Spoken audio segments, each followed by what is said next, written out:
Summer drink ரெசிபினா கண்டிப்பாக இந்த கிர்னி பழமும் இன்க்ளூடட் தான். இதை வச்சு தான் இன்றைக்கி சூப்பரான ஒரு நுங்கு ஸ்டைல் சர்பத் பார்க்க போகிறோம்.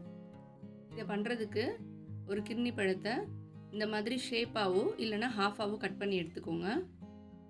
உள்ளர இருக்க விதையெல்லாம் எடுத்துட்டு ஃப்ளெஷ்ஷை மட்டும் எடுத்து மிக்ஸி ஜாரில் போட்டு தண்ணி ஊற்றாமல் ஒரு தடவை அரைச்சிக்கலாம். ஒரு பேனில் கொஞ்சமாக அகரகர் சேர்த்து தண்ணி ஊற்றி அகரகர் கரைஞ்சதும் தேவையான அளவு சுகர் போட்டுக்கோங்க. சுகர் கரைஞ்சதும் அரைச்சி கிர்னி பழத்தையும் உள்ளே சேர்த்துக்கலாம்.